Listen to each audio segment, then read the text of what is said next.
Walang balikan.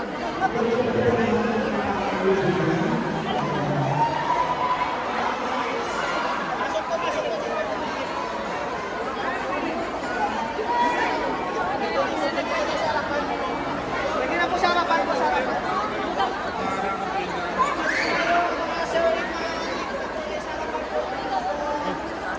Dito lang po sa harapan po, tama po.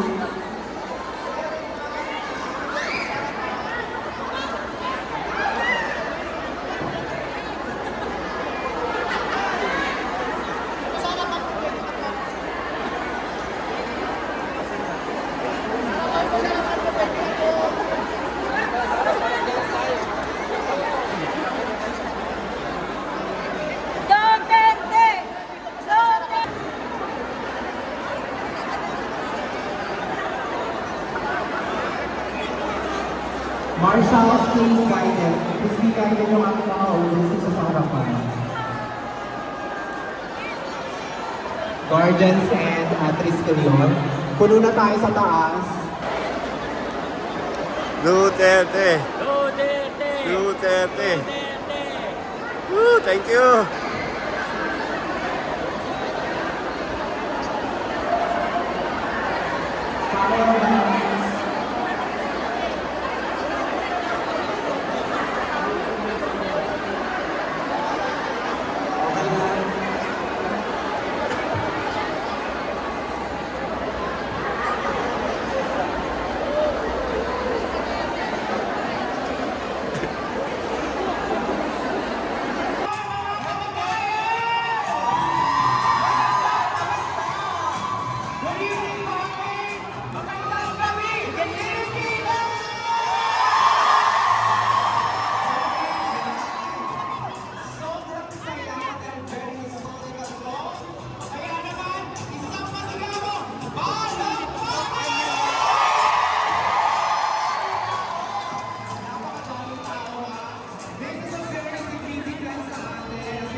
Pagbansang bago ng Pilipinas.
Please remain standing for our nation prayers. For our Christian prayer, please welcome Sister Elvie Dimongitan.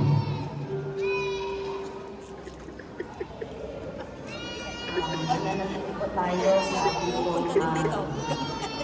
manahimik po tayo, okay? And sa ating pong tema ngayon is a night of prayer and gratitude. Ano man po ang ating pong mga religion, tanggalin po natin lahat yun, di ba? So nandito tayong lahat as we gather together in unity, di ba? In one accord.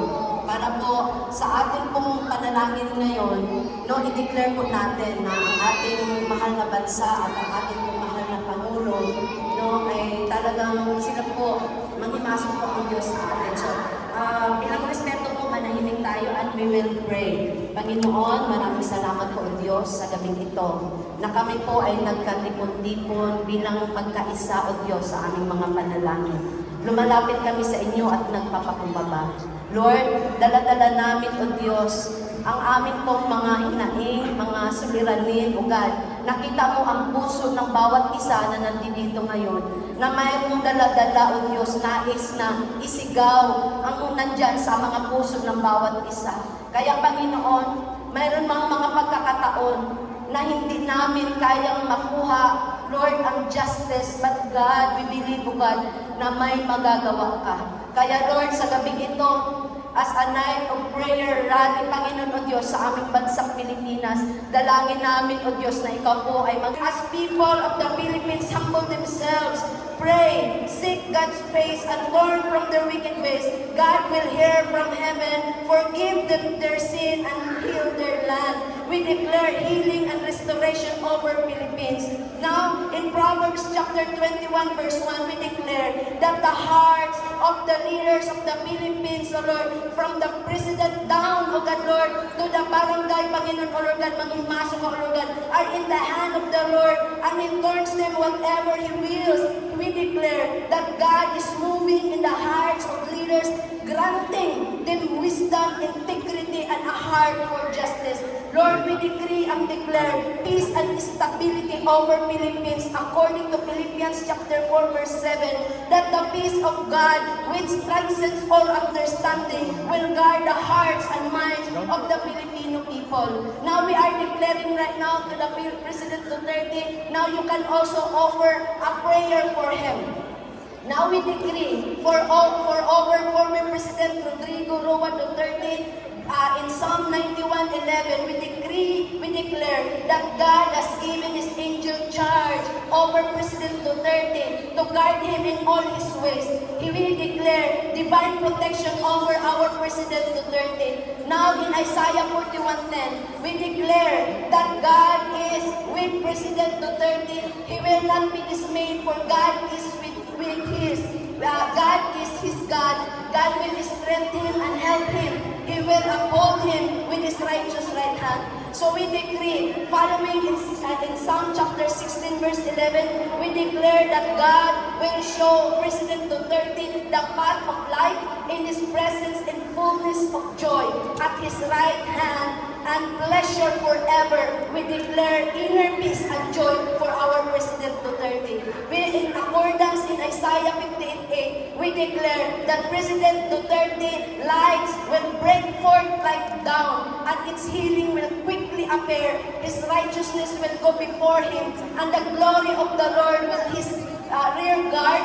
We declare physical healing and emotional healing and spiritual healing in Jesus' name. So in the last, we decree and declare freedom and safe return to the Philippines for President Duterte, trusting in God's perfect timing and intervention. We declare that no weapon formed against our President Duterte shall ever be prosper. Amen. So Lord, this is our prayer, O God, and I believe, Lord, hallelujah, that you will grant our prayer, O Lord God. And tonight, Lord, you see the heart of every man here, O Lord God, the desires of our heart. We will shout, bring him home! Bring him home! Bring him home! Bring him home! Thank you, Jesus. This is our prayer in Jesus' name. Amen. Thank you so much, Sis Elvie Dimondita.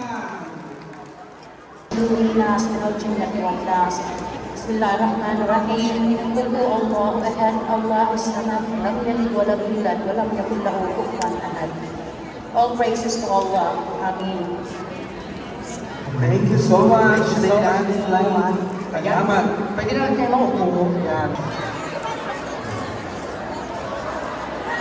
Gusto niyo bang... Gusto ko! Gusto niyo ba ako? Gusto niyo ba mga ibalik si Tatay Igong? Mahina yata. Gusto niyo ba? Yeah! Tatlong sila. Go!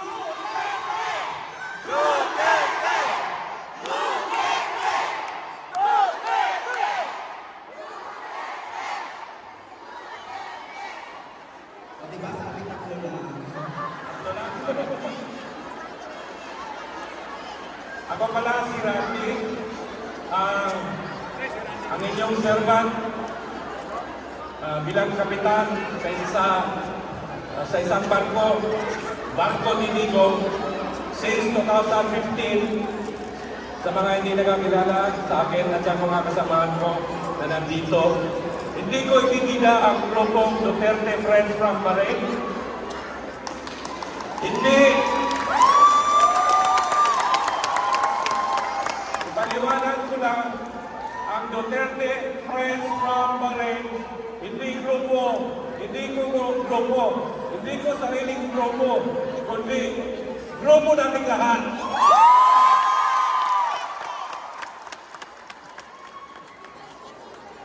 Nandito ang lahat ng core groups sa buong Bahrain. Nandito ang mga brats. Lahat kayo nandito.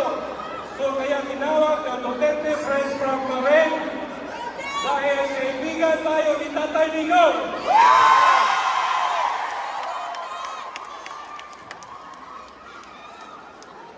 Pagkatapos ng nakaraang eleksyon 2016, nanahimik na ako. Magandang gabi po sa inyo lahat. Kumusta naman po tayo?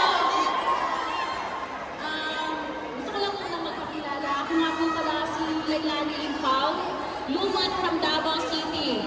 Yes po, ako po ay isang Sub-Saharan. Galing po ako ng Sub-Saharan Mindanao. Proud and loud. Nung sinabihan akong mag-speech about Tatay Digong, hindi ako nagdalawang isip na I usually don't put myself into politics kasi mahirap na, no? Pero nung sinabi nila, para naman kasi napaka-useless ko na Pilipino kung hindi ako magsasalita when it comes to Digong, na ang dami niyang ginawa sa amin. Si Digong po, si Tatay Dig, kasi kahit nung naging presidente na siya, tawag pa rin namin sa kanya mayor. Mayor kasi naging mayor siya for how many years sa Davao City? Alam naman siguro ng lahat yan. At masasabi ko rin na malaki talaga yung utang na loob namin sa kanya kasi namuhay kami mag-iwasay, especially kami ng mga lumad or indigent people galing sa Davao City.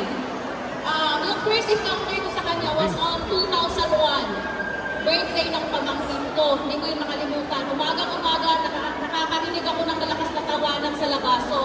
Sabi ko gano'n, sinilip ko sa bintana. Pag silip ko gano'n, yung mukha niya yung nakita ko. Sabi ko, hala, si Duterte yan ah. Sabi ko gano'n, tumakbo ako sa kusina. Sabi ko gano'n sa katulong ng pinsan ko, sino yon? Si Digong pa yon? Sabi niya gano'n, oo. Sabi ko, bakit siya nandito? Sabi niya, kasi si Melchor Kitain, which is the Vice Mayor ng Davao City, is kapatid pala ng asawa ng pinsan ko. Eh sabi ko, okay. Sabi ko, magpapakilala ko. Kapag mukha, di ba? Sabi ko, magpapakilala ko kasi alam ko magiging backup ko yan later on. So pumunta ako doon, nagpakilala ko, pinakilala ko ng pinsan ko. Marami pang encounters yung nangyari, marami pang mga event na nagkita kami. Pero yung may dalawang highlight talaga hindi ko makalimutan. Ano yun? Kagayawan. 2:30 ng madaling araw, naglalakad kami sa Rizal Street. Kasama ko yung mga kaibigan ko, nakita ko, narinig ko. Yan guys, dito tayo sa prayer ni Tatay Digong. Dito yan sa Bahrain. Guys, napakaraming umattend dito. So, yan yung suporta natin kay Tatay Digong. Guys, napakarami ng dumalo. Ayan, makikita niyo sa likod. Sobra.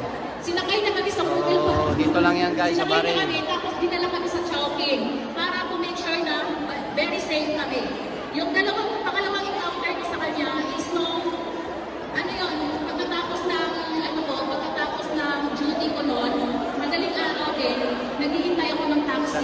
At that time, wala pang Facebook. Friendster ko lang meron. Ayan, shout out. Duterte. So Duterte. yung sabi ng nanay ko, every time sasakay ka ng taxi, kung mali ko, kunin mo yung plate number, pag upo ng taxi, kung mali natawag ka sa akin, sasabihin mo yung plate number. Pero wala akong bulong. Dito tayo dito guys. Ito.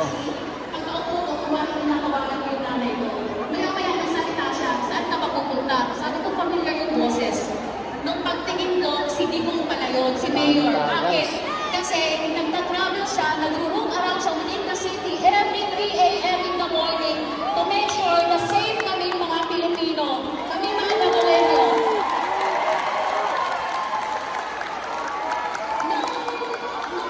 Ayan guys. Solid Duterte supporter. Nangyari yung pag-arrest sa kanya. Iyan ako na iyan. Bakit ako tinawagan ko yung nanay ko, tinawagan ko yung mga mag-anak? Sabi ko, wala na tayo gagawin. Sana lang mabalik na natin si Tatay Digong sa Pilipinas. Bring him home.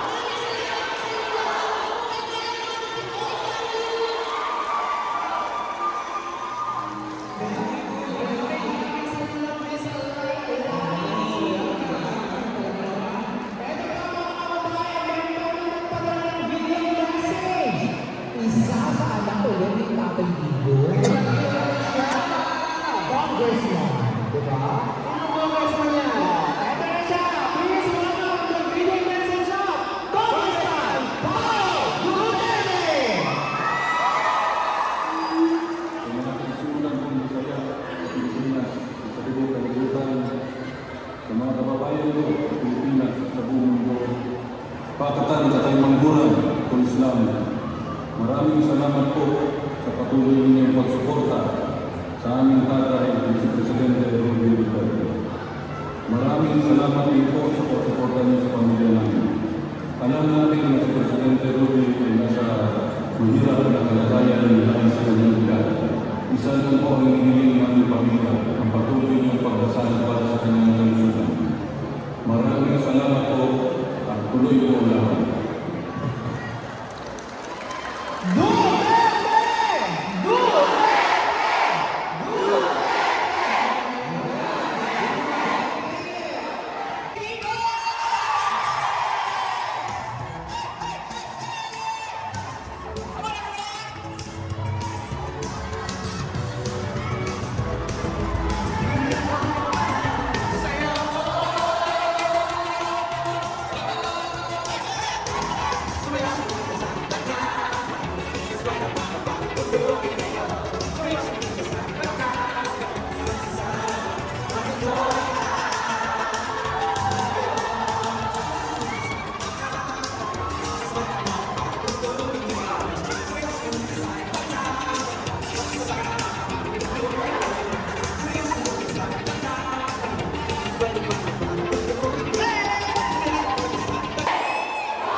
Marshals! Marshals, wala pong tao dito sa stage! Doon lang po kayo, please, please, please. Maliit lang yung cake, di kasya sa atin. Sorry, ha? Marshals! Marshals! Ang mga tao! Yes, hintay lang po tayo. Please, please. Doon po muna. Please lang, please. Kailangan po makita. Ayan po, please. Kung konti lang po yung cake natin.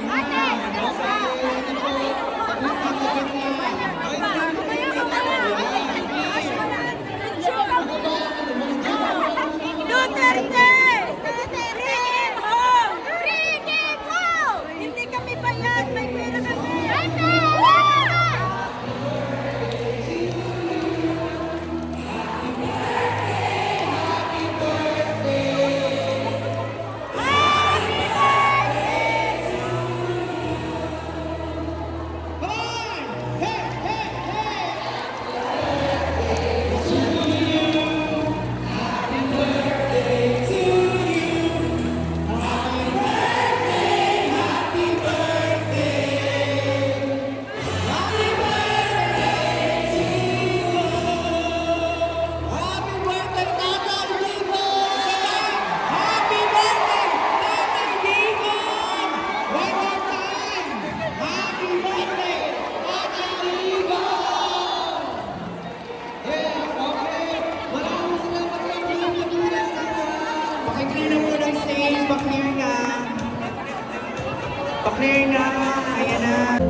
sumuporta kayo sa tatay ko. Birthday niya ngayon, masaya ako, nakasama ko kayo na mag-celebrate ng birthday niya.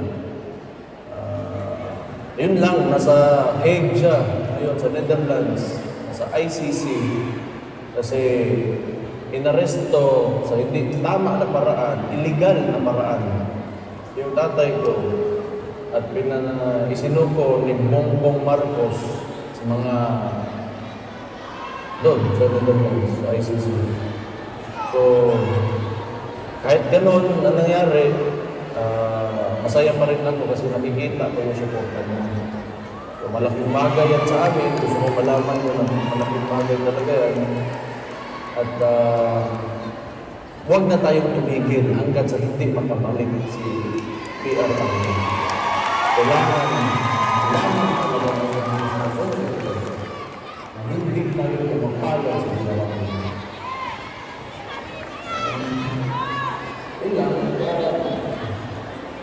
Again, gusto ko magpasalamat kasi kung hindi dahil sa inyo, wala na kami.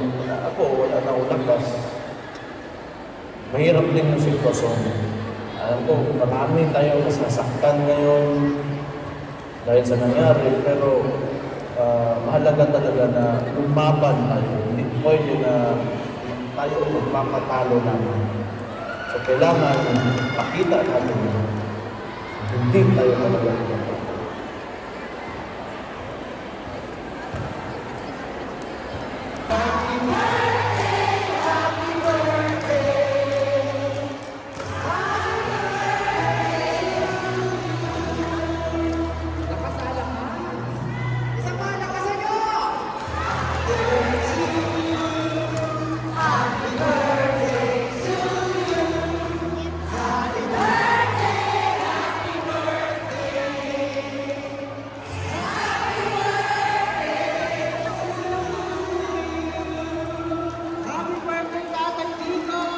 Happy birthday, Tatay Digo!